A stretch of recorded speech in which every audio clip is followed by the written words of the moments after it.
아버지 감사합니다. 새해 첫 번째 주일을 맞이할 수 있도록 복을 주시니 감사합니다.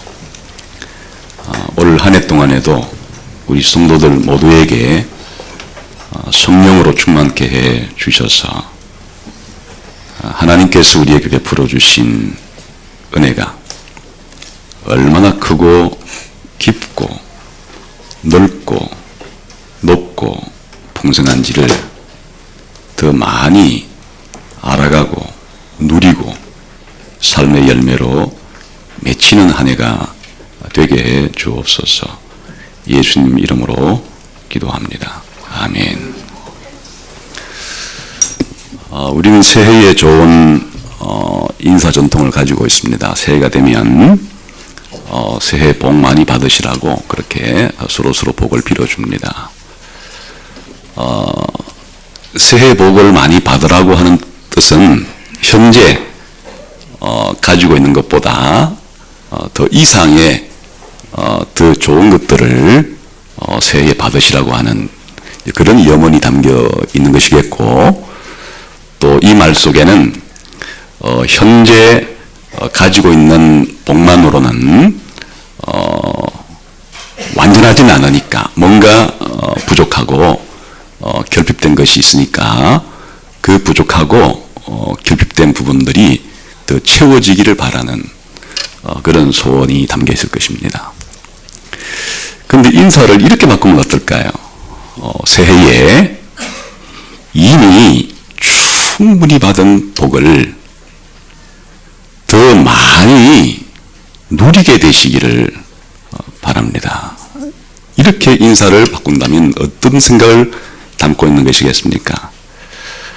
지금 부족하게 받고 있는 이 복에 덧붙여서 새로운 복도 물론 좋은 소원이긴 하지만 이미 우리가 받고 있는 큰 복에 대한 깨우침을 주어서 그것들을 우리가 지금 현실화시키는, 내 삶 속에서 내 것으로 만드는 이 일의 중요성을 일깨워주는 그런 인사법이 될 것입니다. 오늘 바울은 우리가 읽은 이 성경 본문에서 에베소 교인들을 위해서 지금 중재기도를 드리고 있어요. 그러니까 목회자로서 성도들을 위해서 기도하고 있는 거죠. 이것은 제가 여러분을 위해서 하나님께 기도하는 내용이기도 할 것이고, 또 여러분들이 저를 위해서, 또 우리가 서로를 위해서 그렇게 새해에 그렇게 중재기도를 해줄 때 무슨 내용으로 상대방을 위해서 기도해주면 좋을까, 그런 내용에 대해서 배울 수 있습니다. 얼핏 봐도 여기에 우리가 가장 희망상으로 가지고 있는 새해에 누구누구 우리 성도가 지금보다 좀 더 건강하게 해주세요. 누구누구 성도가 원래 좀 더 경제적으로 형편이 풀리게 해주세요. 뭐 이렇게 기도한다면 우리가 굉장히 좋아할 것 같은데, 서로에게 그런 기도의 내용은 담겨 있지 않아요. 이것이 잘못되는 건 아니에요. 그런 기도는 필요해요. 예수님께서 일용할 양식을 위해 기도하라 한 것 안에 다 포함된 거예요. 일용할 양식 안에 우리가 건강이 부족할 때는 좀 더 건강이 필요하고, 또 경제적으로 힘들 때는 좀 더 윤택한 삶이 필요하고, 그런 것은 일용할 양식을 위해 구하는 것 가운데 포함된 것이니까 서로를 위해서 그런 필요를 위해 기도를 하는 것도 잘못된 건 아니고, 또 당연히 해야 될 기도인데 그 이상의 기도가 없을까? 이 세상의 모든 사람들은 종교를 막론하고 신자 불신자를 막론하고 이 땅에 살면서 생명은 유지되어야 되고, 또 생명이 유지되는 동안에는 먹고 살아야 되니까 그런 건강하게 되는 것, 그리고 잘 살게 되는 그런 소원이야.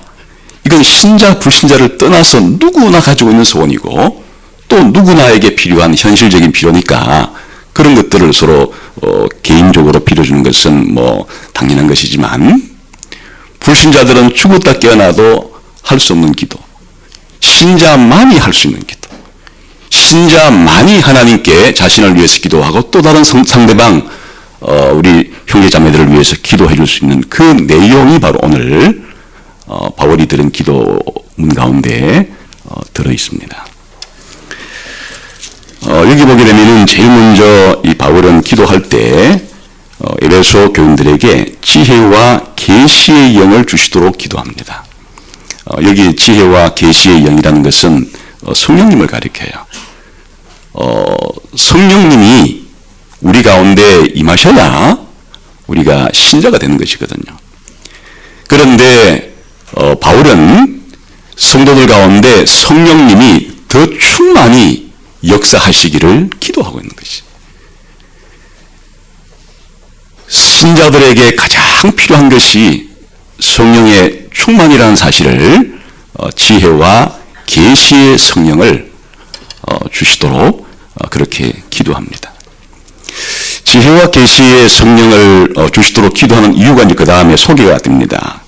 무엇보다 하나님을 더 개인적으로, 체험적으로, 인격적으로 더 깊이, 더 많이 충만히 알게 되는 것은 성령님께서 역사할 때만이 가능한 일이니까. 똑같이 그 예수님을 전해도 어떤 사람들은 예수님에 대한 소식을 듣고는 반발하고, 어떤 사람들은 예수님에 대한 소식을 듣고서 구주로서 영접하는 것은 바로 성령님께서 그 사람에게 역사하신 연에 따라 달린 것이죠.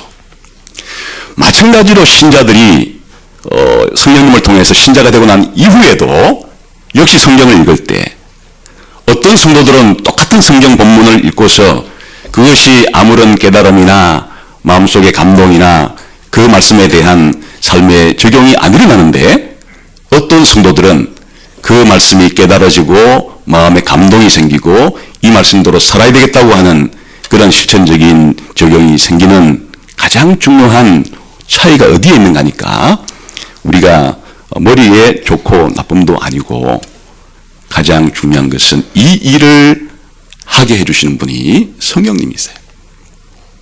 성령님이 우리 신자 안에 이런 역사를 일으켜 주시는 거예요.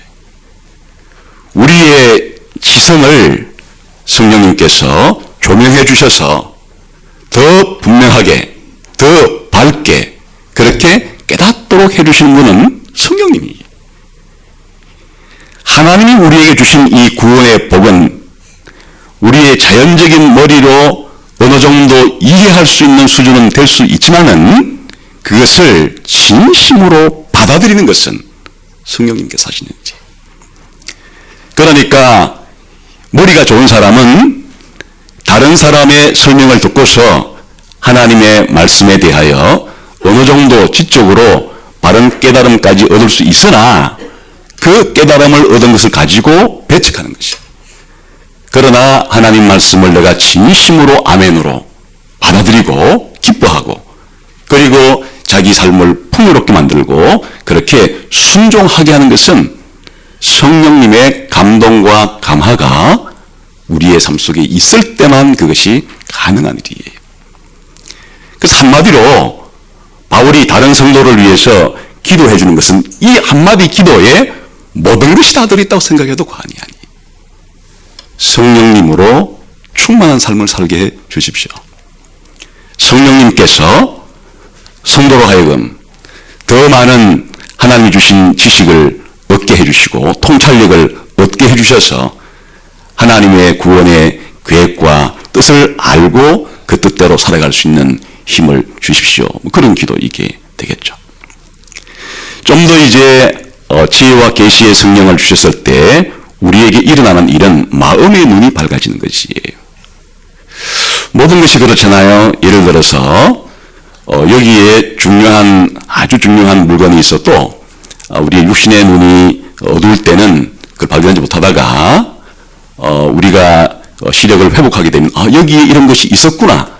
늘 그 자리에 있던 것이고 늘 있던 것인데 우리의 시력이 밝아지게 됨으로써 마치 그 전에 없던 것을 보는 것인 양 새롭게 그렇게 깨달아갈 수도 있겠고, 또 예를 들어서 똑같은 그림인데 미술을 바라보는 감각을 가진 사람에게는 그 그림을 보는 눈을 가진 사람에게는 똑같은 그림이지만은 다른 사람들이 보지 못하는 그 화가의 대단한 재능을 그 그림 속에서 발견해내는 그런 감식안이라고 하는 그런 것이 있는 것처럼, 사실은 하나님이 이 세상에 우주의 주인이시고 창조자이시고 신자들에게 베푸신 엄청난 은혜가 있지만은 이것을 아는 눈과 모르는 눈이 있을 수 있는 거죠.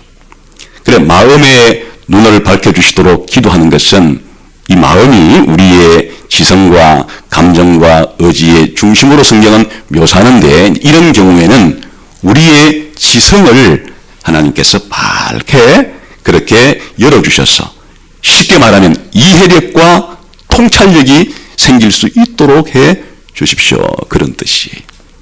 이해력과 통찰력이 생기게 도와 주십시오. 이해력과 통찰력을 가지고 살아갈 수 있도록 해 주십시오.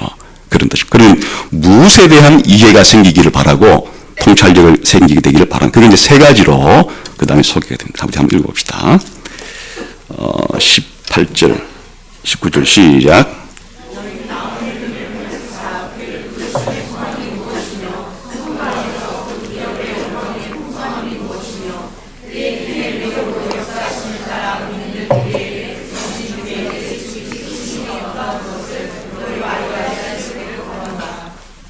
특별히 바울은 에베소 교인들을 향해서 하나님께서 세 가지를 좀 더 구체적으로 깊이 깨닫게 해주시기를 그렇게 구하고 있습니다. 성령 주셔서 마음 눈을 밝혀 주셔서 통찰력이 생기게 해주셔서 이 세 가지를 좀 더 깊이 있게 깨닫고 누리게 해 주십시오. 첫 번째가 하나님의 부르심의 소망이 무엇인지를 깨닫게 해 주십시오.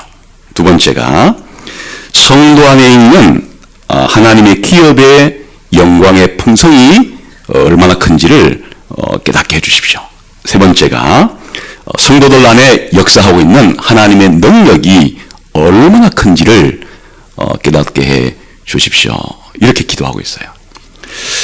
여러분, 이것이 다른 성도를 위해서 기도할 수 있는 이 중재 기도의 가장 중요한 기도의 내용이라는 것을 알 수가 있을 텐데, 여러분이 이거를 들으실 때 정말 이것이 나한테 있었으면 좋겠다. 원래 나한테 이런 일이 좋겠다. 그리고 서로가 서로를 향해서 이런 일이 우리 성도들에게 있었으면 좋겠다. 이렇게 이 기도의 내용이 와닿습니까? 아니면은 이런 기도의 내용보다는 그냥 우리가 알기 쉬운 원래도 어느 성도가 좀 더 건강하게 되기를 바라고 그 성도의 가정이 하는 일마다 더 잘 풀리기를 바라고 이런 정도의 기도가 더 마음에 와닿습니까? 이 기도는 바울이 이 1장 3절부터 14절까지 하나님께 드린 찬송이 있는데, 그 찬송을 에베소 교인들도 함께 따라할 수 있는 그런 사람이 되게 해달라는 것과 마찬가지 기도예요. 그러니까 이 기도의 내용이 무슨 뜻인가 잘 이해하기 어려우면, 이 기도의 내용은 사실은 3절부터 14절까지 있는 내용이 에베소 성도들에게 더 많이 깨달아지고 누려지게 해달라는 기도와 마찬가지인데, 한번 살펴볼까요? 이 이제 구절이 굉장히 중요한 구절이에요. 우리 한번 3절을 봅시다. 한 목소리로 한번 읽어보겠습니다. 시작. 찬송하리로다. 하나님 곧 우리 주 예수 그리스도의 아버지께서 그리스도 안에서 하늘에 속한 모든 신령한 복을 우리에게 주시되. 지금 이제 사도 바울은 이 편지를 쓰면서 먼저 사도 바울 자신이 하나님께 찬송을 드림으로써 편지를 쓰기 시작해요. 사도 바울의 마음속에 벅차오르는 하나님께 드리는 이 찬송은 사실은 제가 성경 전체를 읽으면서 탑 10에 집어넣고 싶은 성경이에요. 성경에 있는 모든 내용들이 다 중요하고 소중하지만은 한 10군데 구절을 대표적으로 가장 소중하고 중요한 구절로 제 개인적으로 그렇게 물어본다면, 그 중에 바로 이 에베소서 1장 3절부터 14절까지가 그 중에 편 가운데 제가 넣고 싶은 구절이에요. 바울이 이 부분에서 하는 이야기는 하나님께서 영원부터 영원까지 가지고 계신 구원의 계획을 사도 바울이 알았어요. 영원부터 영원까지 가지고 계시는 하나님의 구원 계획과 목적을 깊이 깨달음으로써 깨달음에 대한 첫 번째 반응은 하나님께 감사를 드리는 거예요. 그래서 하나님께 찬양을 드리면서 시작을 하는데, 여기에 찬양의 가장 중요한 내용이 하나님께서 우리 신자들에게, 우리 교회에게 하늘에 속한 모든 신령한 복을 주신 것에 대해서 이제 찬양을 드리고 있어요. 몇 가지 복이 아니라 모든 복을 주신 것에 대해서, 특별히 이 복의 내용이 하늘에 속함이라고 표현된 것으로서 구원과 관련된 모든 복을 우리에게, 여기서 우리라는 것은 바로 신자이고 교회예요. 우리에게, 교회에게 주신 것에 대해서 하나님께 찬송을 드리는 거예요. 그러니까 하나님이 그리스도 안에서 창세 전에부터 하늘에 속한 모든 것을 우리들에게 주신 이 복의 내용은 4절부터 설명해 가는 것이에요.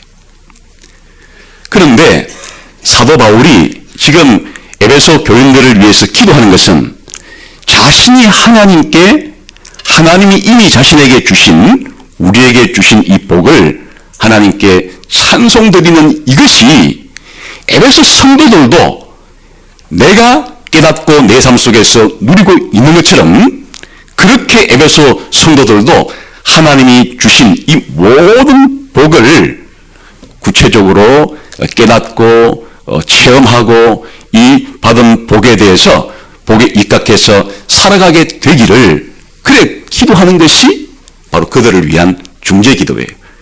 그러니까 이 바울이 하나님께 드리는 찬송과 에베소 교인들에게 생겨나야 될 좋은 것이 따로따로가 아니라, 지금 바울에게 일어난 하나님께 대한 이 찬송이 에베소 성도들에게도 동일하게 일어나기를 바라는 기도를 에베소 성도들을 위해서 그렇게 기도해주고 있는 내용이에요.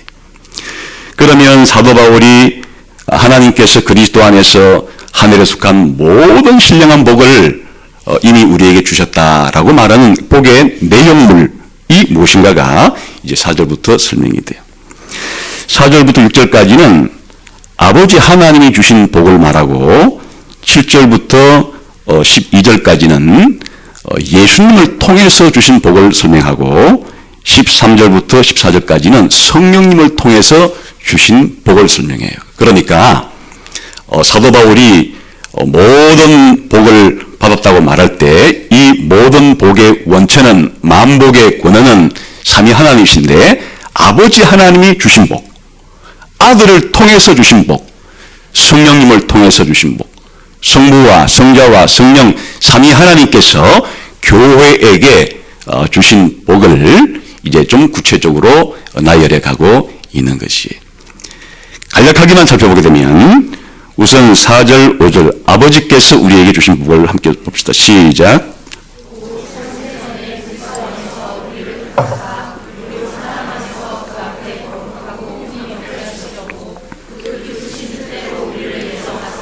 예수 그리스도로 말미암아 자기 아들들이 되게 하셨으니, 하나님이 창세전에 우리를 하나님의 자녀가 되도록 선택하신 것이 아버지가 우리에게 주신 가장 중요한 복이에요.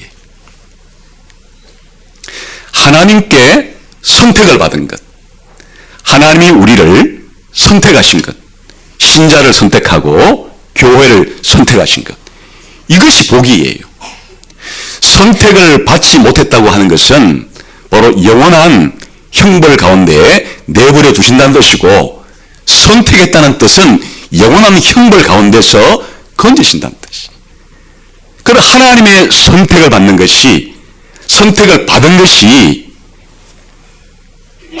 내가 헤아려야 될 복 가운데 첫 번째이자 사실 모든 것의 시작이라 할 수 있어요.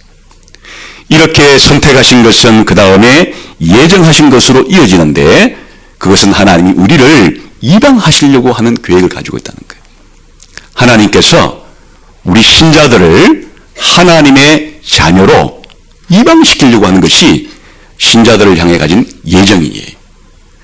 그러니까 하나님께서 우리 신자들을 선택했다고 말할 때 단순히 영원한 지옥의 죄의 사망의 권세에서 우리를 건지시는 정도가 아니고 하나님의 자녀로 이방시켜서 하나님의 자녀로서 누리게 될 하나님이 가지고 계신 그 모든 영광들을 함께 나누시려고 하는 하나님의 자녀로 입양시켜 주려고 하는, 쉽게 말하면 하나님께 입양된 하나님의 자녀가 된 것이 이게 복이에요. 사실 이 복 안에 모든 게 다 포함된 거예요. 하나님이 우리를, 신자를, 교회를 구원하신 목적이 무엇인가 하면 하나님의 아들로, 하나님의 딸로, 하나님의 자녀로 입양해서 하나님이 가지고 계신 온갖 좋은 것들을 함께 나누기를 원하신다. 하나님이 영광에 부여로우신 하나님의 영광의 이 부여를 하나님이 누구와 나누기를 원하시는가 하니까 바로 신자들, 교회들 왕 영원 무궁토록 하나님께서 그렇게 그 영광을 나누기를 원하시는데 그 말을 한마디로 요약해서 말하면 하나님의 자녀로 예수 그리스도를 통해서 하나님의 자녀로 입양하신 것이 그게 엄청난 은혜예요. 이런 일을 이루기 위해서 때가 되어서 하나님께서는 아들을 이 땅에 보내셨어요. 그 아들이 하신 일이 7절에 설명이 됐습니다. 우리 한번 읽어봅시다. 시작. 우리는 그리스도 안에서 그의 은혜의 풍성함을 따라 그의 피로 말미암아 속량 곧 죄사함을 받았느니라. 우리를 선택하시고 하나님의 아들로 입양하시겠다고 한 하나님의 계획은 창세전에 일어난 일이에요. 그런데 이제 하나님께서 이것을 실현하시기 위해서 자기 아들을 이 땅에 보내신 것이에요. 예수님께서 오신 목적은 앞에 있는 이걸 이루기 위한 거예요. 하나님이 우리를 예수님을 통해서 자기의 아들로 입양하시려고 하는, 하나님이 우리의 아버지가 되어주시고 우리가 하나님을 아버지라고 부를 수 있는 이것 해주기 위해서 예수님이 이 땅에 오셨어요. 예수님이 이 일을 이루시기 위한 첫 번째 일은 자신의 피로 우리의 죄를 다 씻어주고 죄사함을 주시는 일로부터 시작하십니다. 이게 전부가 아니에요.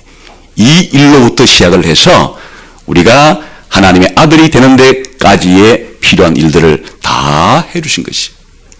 그러니까 예수님이 이 땅에 오셔서 행하신 예수님의 모든 행동 하나하나가 바로 나를 속량해 주시고 죄사함으로부터 이후에 벌어질 모든 구원의 내용을 주시기 위한 바로 하나님의 엄청난 은혜가 예수님이 이 땅에 오셔서 나를 위해서, 교회를 위해서 해주신 일들이에요.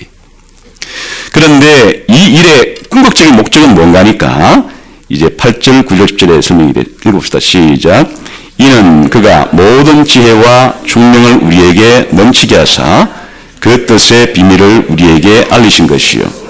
그의 기뻐하심을 따라 그리스도 안에서 때가 참 경륜을 위하여 예정한 것이니 하늘에 있는 것이나 땅에 있는 것이 다 그리스도 안에서 통일되게 하려 하심이라.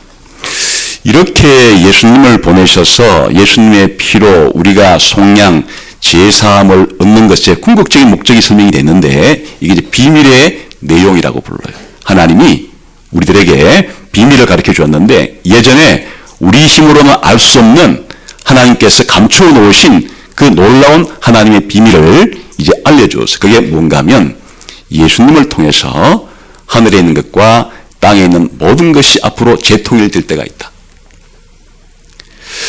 예수님께서 이 땅에 오신 목적이 우리의 죄 용서를 해주는 정도가 아니라 하나님은 예수님을 통해서 이 세상의 우주 만물, 하늘에 있는 천사들과 땅에 있는 모든 인간들을 비롯한 이 교회의 온갖 우주 만물에 있는 모든 존재들을 앞으로 예수님 안에서 통일시키려고 하시는 하나님의 계획을 이제 우리들에게 예수님을 보내주심으로써 그렇게 밝혀주시게 되었다.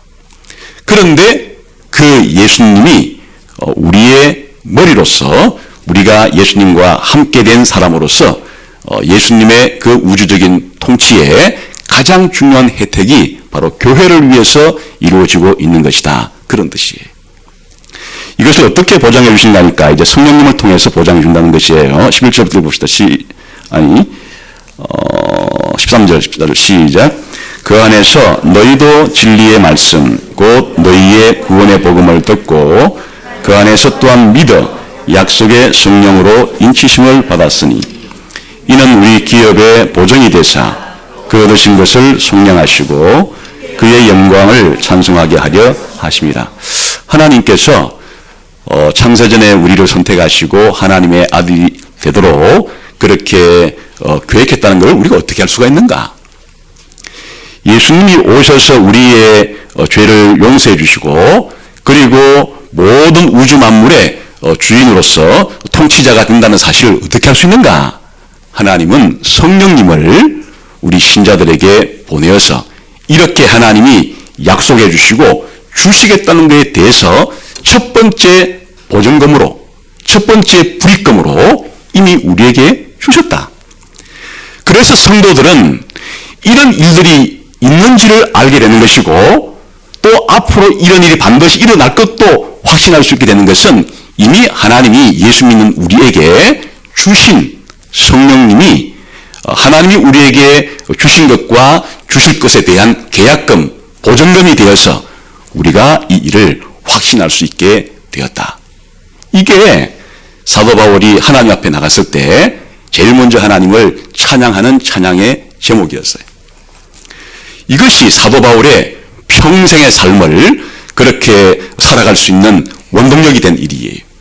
한마디로 말하면 사도 바울을 사도 바울 되게 사도 바울의 삶을 사도 바울의 삶 되게 만들었던 가장 중요한 비밀이 바로 바울이 하나님께 찬양하고 있는 아버지 하나님의 이 선택하심과 예정하심, 예수님께서 우리를 구속하심, 성령님께서 지금도 우리 안에 계셔서 이에 대한 확신을 주고 계시는 이것들이 사도 바울의 삶을 그렇게 만들었는데 이제 이와 같은 것들은 예수님 믿는 순간에 모든 신자들에게 하나님이 동일하게 주신 엄청난 복이에요.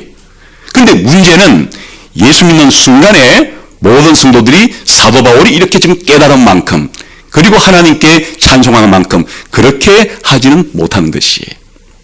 믿는 순간에 사도 바울이 지금 하나님께 찬송하고 있는 이 엄청난 구원의 복을 누리고 있는 것을 예수 믿는 순간에 전부 다 깨닫게 되고 전부 다 누리게 되고 전부 다 그 신자의 삶의 원동력으로 작용하지는 못하고 있는 것이.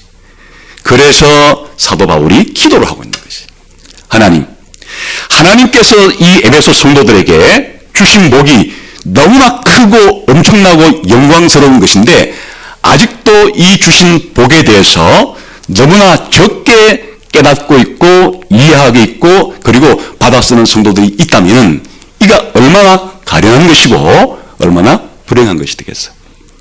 하나님이 주신 것을 주신 만큼 찾았어야 이 사도 바울의 삶에 드러난 그런 역동적인 신자의 풍요로움과 삶들이 에베소 교회 신자들에게도 드러날 것이겠죠. 그래서 바울은 자신이 찬송을 드리고 있다는 것은 자신은 지금 드리고 있는 이 기도처럼 하나님께서 부르심의 소망과 자신 속에 있는 하나님의 영광의 풍성함과 자기 안에서 역사하시는 하나님의 지극히 큰 능력을 체험적으로 알고 있기 때문에 이렇게 하나님께 찬양하고 있지만 아직도 이와 같은 사실을 제대로 알지 못해서 마음의 눈이 완전히 밝아지지 않은 상태에 있어서 엄청난 것을 받고도 엄청난 것을 받은지를 알지 못하고 빈약하게 살아가고 있는 성도들에게 기도해 줘야 될 가장 중요한 기도 제목은 하나님, 성도들도 이와 같은 사실들을 더 깊이, 더 많이, 더 체험적으로 그렇게 알아서 누릴 수 있도록 해 주십시오. 하는 것이 바로 이 기도의 내용이다. 그런 뜻입니다. 해서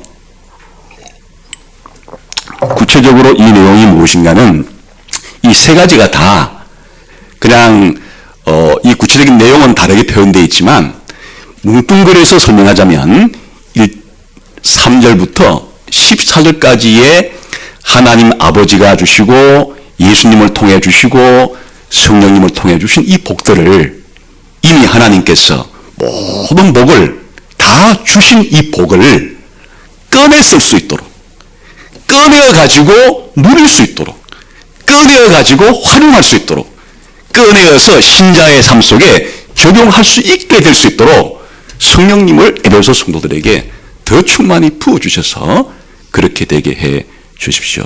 그런 기도예요. 여기에 부르심의 소망이라는 것도 어떤 해석가들은 이렇게 해석하는 사람이 있어요. 성경에 보면 하나님이 우리를 부를 때 부르신 이유가 있죠. 그래 이 부르심의 소망이 하나님이 부르시는 목적이라고 생각하는 사람이 있어요. 그래서 하나님이 왜 부르셨는가? 우리를 부르신 목적은 그리스도와 교제하기 위해서 부르셨다고 그래요. 우리를 부르신 목적은 하나님께서 우리들에게 위로해 주시고 또 이 세상에서 이방인과 유대인 같은 사람들 사이에 평화를 누리게 하기 위해서 불렀다고 말하는 데 됐어요. 또 어떤 곳에는 하나님께서 우리를 그리스도의 고난에 참여하게 하기 위해서 불렀다는 말도 있어요. 또 우리를 그리스도의 영광을 함께 누리게 하기 위해서 불렀다고 한 구절들도 있어요. 그러니까 이렇게 생각합니다. 하나님의 부르심의 소망이란 하나님께서 우리를 불러서 그리스도와 교제하게 하고 그리스도로부터 받은 이 복을 가지고 이 사람들 사이에서도 평화롭게 누리게 하고 더 나아가서 그리스도의 고난과 영광에 참여하는 이런 놀라운 삶을 살도록 했다. 이런 말이 있는데 이보다 더 다른 해석은 여기에 이 부르심의 소망이 하나님이 성도들에게 부르셨을 때 주신 소망이라고 해석하는 사람. 하나님이 우리 불러서 소망을 주었어요. 원래 성경에 보면 우리들은 소망이 없던 사람이었어요. 소망이 없던 사람인데 하나님이 우리를 불러서 구원받게 줄 때 소망을 주셨어요. 그래 이 부르심의 소망이라는 것이 하나님이 우리들을 신자로 부르셨을 때 주신 소망이다.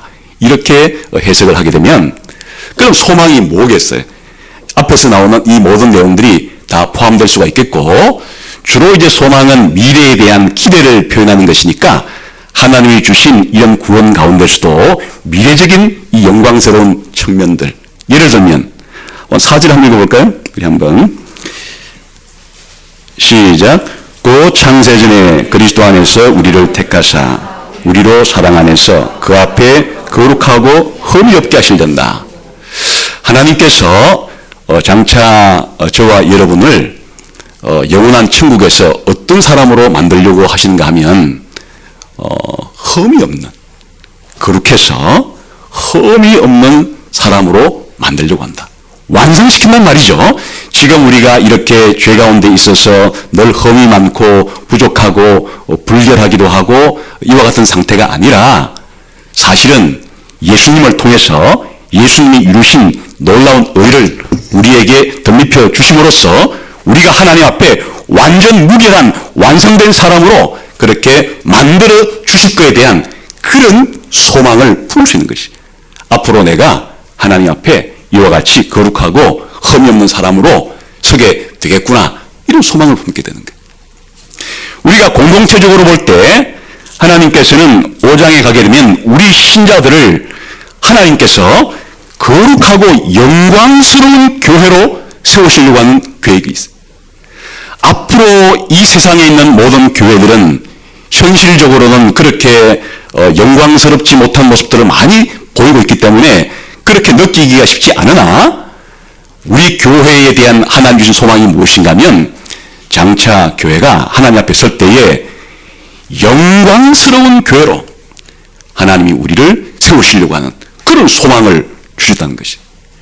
그리고 우리적인 차원에서 볼 때도 아까 10절에 나온 것처럼 하늘과 땅이 이제는 완전히 그리스도를 통해서 재통일된, 다시 말하면 천사들과 사람들과 모든 자연 만물이 다 그리스도 안에서 조화를 이루고 통일을 이루게 되는 엄청난 새 창조의 그런 놀라운 새 세상이 오게 될 거라고 하는 이런 소망을 우리를 부르셨을 때 주셨다는 말이에요. 개인적인 미래의 영광스러움과 교회적인 차원의 교회의 영광스러움과 이 우주적인 차원의 세상의 영광스러움이 이 소망이란 단어 속에 담겨 있어서 우리 신자들이 하나님께 부름받고 나게 되면 이런 소망을 가지고 살아갈 수 있게 된다. 어떤 사람들은 이렇게 소망의 내용 정도가 아니라 이런 소망을 확신하게 해준다는 말이다. 뭐 사실 그게 붙어 있는 말이죠. 그러니까 하나님께 이런 소망을 주실 때 소망의 내용을 줄 뿐 아니라 그 소망을 확실하게 그렇게 확신할 수 있도록 해 주신다는 말이 하나님의 부르심의 소망이라는 뜻이다. 이 세 가지의 해석을 제가 이렇게 읽고서 어느 해석이 더 맞을까 생각을 해봤는데 여러분 어떠세요? 좀 다 맞는 것 같아요. 이 세 가지의 해석이 다 성경의 다른 부분에 있는 내용이에요. 그러니까 하나도 이 세 가지 해석이 신약 성경에 없는 내용을 해석한 사람은 없어요. 단지 요 본문에 이 세 가지 어느 것이 조금 더 적합하겠는가의 선택은 있을 수 있는데 이런 세 가지가 다 어느 하나도 완전히 성경에 없는 내용은 아니다. 다시 말하면 하나님이 우리를 부를 때 하나님 편에서도 계획이 있다는 얘기예요. 뭘 주시려고 하는 계획이 있을 수 있겠잖아요. 근데 우리 편에서 보게 되면 그 계획이 구체적으로 이루어지는 것이고 그것을 확신하는 것이니까 묶어서 말하면 세 가지가 다 있을 수도 있겠으나 그냥 세 가지 중에 굳이 이 본문에 좀 더 적합한 것을 택하라고 한다면 저는 이런 세 가지 해석 가운데 세 번째가 제게는 조금 더 끌려요. 다시 말하면 앞에 나오는 이런 내용들이 소망의 내용으로 표현된 것이다. 이렇게 저는 생각을 하고 싶어요.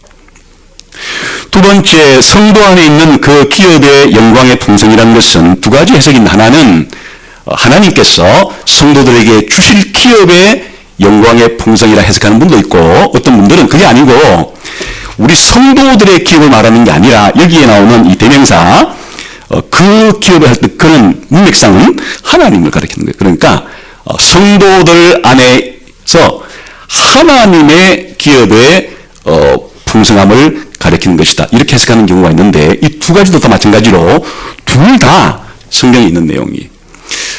기업은 상속재산을 가리키는 것인데 하나님께서 성도들에게도 기업을 주시겠다고 약속해서 그게 14절에 나와요. 한번 볼까요? 에베소서 시작. 이는 우리 기업의 보장이 되사. 여기 우리는 당연히 신자죠. 그러니까 하나님께서 신자들에게 주시려고 하는 기업이 있어요. 그러니까 이 신자들이 가지는 기업 말하는 것이고 그 다음에 11절은 하나님의 기업을 가리켜요. 우리 한번 읽어봅시다. 시작.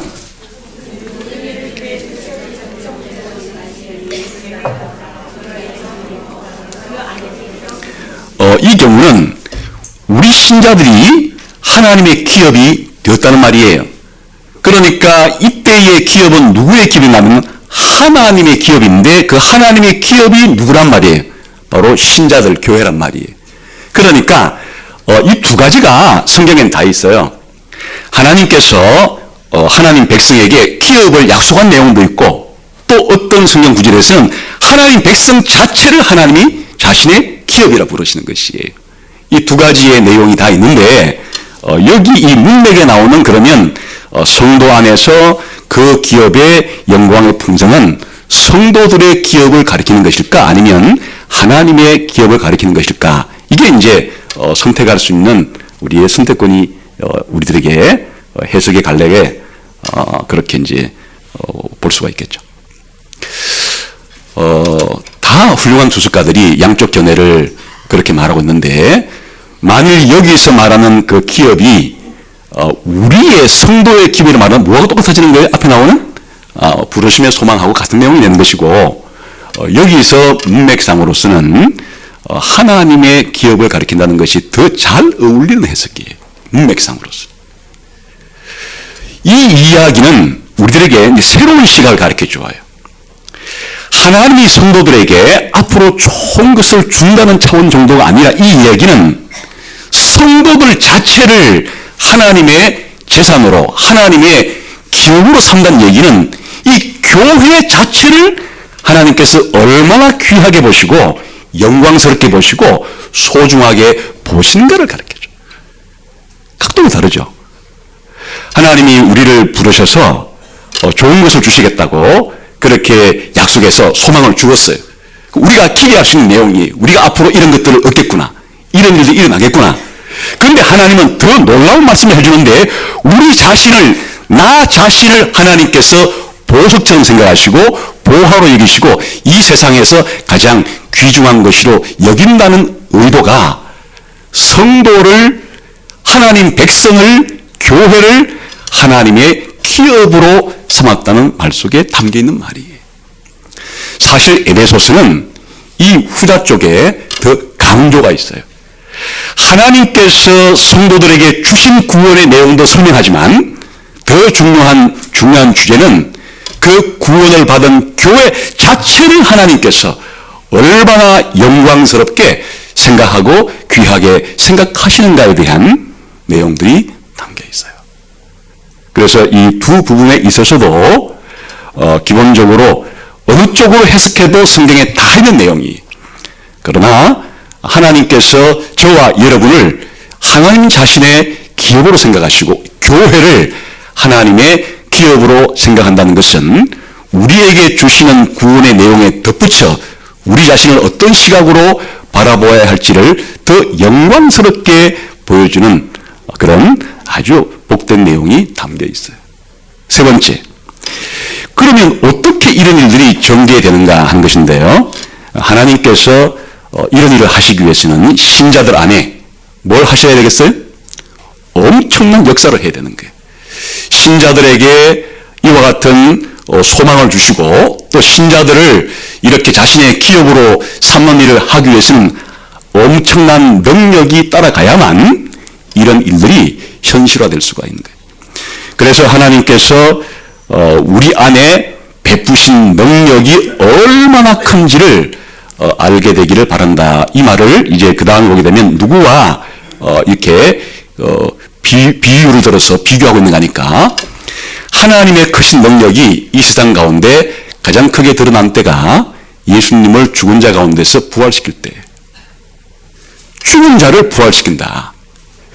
이 세상에서 우리가 사람들이 다른 사람에게 행할 수 있는 가운데 죽은 사람을 살리는 것이다. 이것은 창조주의 능력이 아니고서는 불가능한 엄청난 능력이 따라가야만 죽은 자를 부활시킬 수가 있는데 그 부활시킨 예수님을 하나님 보좌 우편에 앉으셔서 모든 만물의 통치자로 삼으신 이것이 우리 신자들에게도 일어났다는 것이지. 우리가 예수님을 믿게 되어서 하나님의 자녀가 되려고 하면 우리 안에 중생이 일어나야 되는 거예요. 믿음을 가져야 되고 우리 속에 변화가 일어나야 되는데 이런 우리를 영적으로 거듭나게 하시는 데는 하나님의 엄청난 역사가 거듭난 사람 한 사람 한 사람 속에 역사했기 때문에 우리 한 사람 한 사람이 믿음을 가지고 거듭나게 된 거예요. 근데 이 능력을 지금 바울은 무엇과 비교하고 있는 거니까 하나님이 예수님을 부활시키신 그 능력이 저와 여러분을 거듭나게 하는 그 크신 능력과 같은 능력이다. 이렇게 말하는 것이죠. 다시 말하면 한 사람이 기독교인 된다는 것은 불가능한 일이에요. 우리가 죄로 인해서 우리의 지성도 완전히 어두워졌고 우리의 감정도 굳어졌고 우리의 의지는 우리 스스로 구원받을 수 있는 일을 행할 수 없는 무기력한 상태에 된 우리를 성경은 마치 죽은 자에 비유한 거예요. 영적으로 죄와 허물 가운데 죽은 자와 방불한 우리들을 한 사람의 신자가 태어났다는 것은 신자들의 공동체인 교회가 이 세상에 생겨났다는 것은 하나님께서 예수님을 부활시켜서 성천시켜서 모든 만물의 주인으로 만드신 동일한 하나님의 능력이 신자 개개인에게, 교회에게 역사되어서 이렇게 저와 여러분 한 사람 한 사람이 예수 믿게 되었고 이와 같은 교회라는 공동체가 만들어진 것이다. 여러분, 우리가 이 땅을 살아갈 때 내가 지금 가진 것이 부족해서 불행한 경우는 없어요. 내가 하나님께 이미 받은 것이 얼마나 큰지를 모르기 때문에 신자에게 불행은 생겨나게 돼요. 근데 신자들에게 몸이 좀 다른 사람보다는 늘 좀 불편해서 그렇게 늘 괴로움 가운데 고통 가운데 살아가는 현실이 있다 할지라도 그 현실이 그 신자를 불행하게 만드는 것이 아니에요. 하나님께서 신자인 나에게 이미 하늘에 속한 모든 신령한 복을 주신 것이 얼마나 큰지를 깨닫지 못하게 되면 그것이 엄청나게 다른 사람과 비교할 때 나의 불행한 조건으로 다가오지, 자신이 지금 내일 죽을 병에 걸린 사실을 오늘 통보받았다 할지라도 지금 사도 바울이 찬양하고 있는 하나님 주신 엄청난 복을 자신이 만끽하고 있을 때 오히려 내일 죽는다는 의사의 선고는 그 사람에게 더 큰 하나님께 대한 할렐루야로 바뀔 수 있는 조건이지, 내일 죽는다 그러니까 나는 세상에서 살 소망이 없다 이렇게 바뀌지 않는 말이에요. 우리의 이 땅에 살아가는 크고 작은 모든 일들이 다 마찬가지예요. 우리가 다른 사람보다 좀 덜 이름이 나서 다른 사람이 날 알아주지 않는 이 무명한 상태에서 누구도 나를 알아주지 않는다, 이런 무력감 속에서 살아가는 성도들이 때로는 우리가 있을 수 있을지 모르겠어요. 이 세상에서 그 어떤 유명한 연예인보다도 신자 한 사람은 훨씬 하나님께 명예로운 사람, 신자보다도 이 세상에서 하나님이 더 명예롭게 생각하는 사람이 어디 있단 말이에요. 그러니까 내게 주신 이 복을 마음의 문이 열려서 잘 깨닫게 되면 사람들이 나를 알아주고 알아주지 않는 것에 개의치 않고 내가 얼마나 소중한 사람인지에 대해 하나님의 평가를 받아들이고 살아갈 수 있는 힘이 생기게 됩니다. 이 세상은 무슨 일을 하더라도 큰 능력이 있어야 일을 하는 것인데 이 세상의 가장 큰 능력은 하나님의 능력인데 그 하나님의 능력이 내 안에서 역사하고 있다. 교회 안에서 역사하고 있다는 것을 아는 것이야말로 이 땅을 살아갈 때 직면하게 될 크고 작은 많은 어려움 속에서 넉넉히 이길 수 있는 힘이 우리 안에서 작동하고 작용하고 있다는 사실을 아는 것은 어떤 어려움과 역경 속에도 굴하지 않는 그런 삶의 자세를 만들어주게 되는 것이. 사실 이렇게 비유하면 좋을지 모르겠어요. 사람들은 지금도 광산이 어디 있는가, 금광이라든지 탄광이라든지 혹은 또 어느 곳에 유전이 있는가 탐사해 그 하나만 발견하면 그야말로 인생 피었다고 생각하기 쉬우니까 그렇게 생각했지만, 오늘 성경 말씀에 의하면 하나님께서는 우리가 신자로서 선택받은 순간부터 우리가 신자로 부름받은 그 순간 우리에게 이미 하나님이 줄 수 있는 모든 것은 다 주었다고 해도 과언이 아니다. 그러니까 우리 신자의 올 한 해 동안의 삶과 평생 동안의 삶에 있어 큰 숙제는 지금 내가 없는 것을 더 하나님께 기도해서 받아내야 되는 문제가 아니라 이미 하나님이 모든 것을 주신 이 복 가운데 얼마나 꺼내 쓰느냐가 문제가 되는 거예요.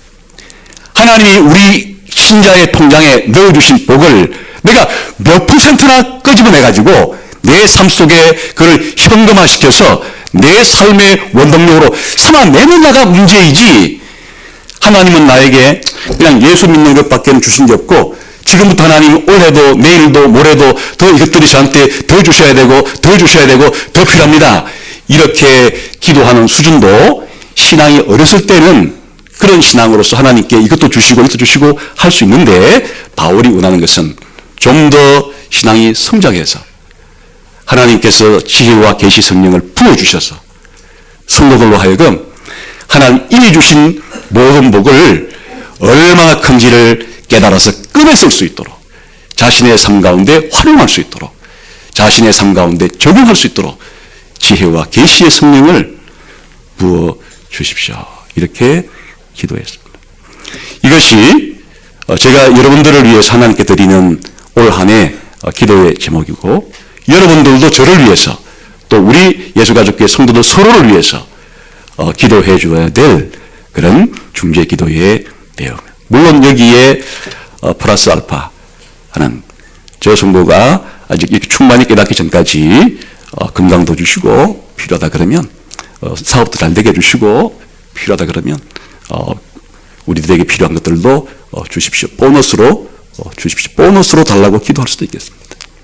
그러나 하나님 원금으로 주신 이 엄청난 복의 풍요함을 10%, 20%, 50%, 80%를 현금화시켜서 그렇게 살아갈 수 있는 그런 올 한 해가 될 수 있도록 하나님 성령을 부어주십시오. 성령을 충만케 해주십시오. 이 일은 성령님만이 줄 수 있는 그런 선물이고 능력이므로 성령을 주소서, 성령을 부어주소서, 성령 충만하게 해주십시오.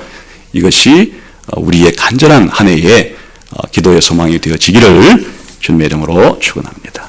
기도하겠습니다. 하나님, 오늘 바울이 에베소 교인들을 향해서 드렸던 이 중재 기도가 제가 제 자신을 위한 기도가 되게 해주시고, 또 제가 다른 성도를 위한 중재 기도의 내용이 될 수 있도록 하나님 복을 주십시오. 이제 동으로 한번 기도하겠습니다.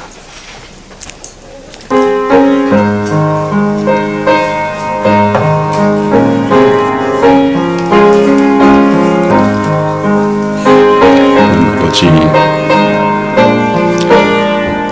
우리의 신분이 얼마나 놀라운 것인지 다시 한번 생각해 봅니다. 이 시간 우리들이 이 땅에 살아가면서 누려야 될 것들 가운데 하나님 한 분만으로 부유할 수 있는 한 해가 되게 해주시기를 원합니다. 우리의 생각과 시각을 바꿔주셔서 얼마나 우리가 영적으로 부자인지에 대해서, 영적으로 많은 것을 가진 자인지에 대해서 돌아볼 수 있는 한 해가 되게 해주시고, 우리의 삶 가운데 하나 주시는 것들이 충만한 일에서도 도와주시기를 원합니다.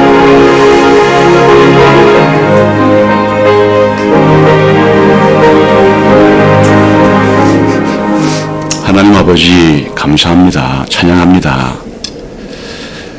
우리의 문을 열어주셔서 얼마나 많은 복을 이미 크게 받은 자인지에 대한 새로운 각성과 깨달음과 체험을 이 자리에 모인 성도들 모두에게 충만히 허락해 주시기를 원합니다. 예수님 이름으로 기도하옵나이다. 아멘.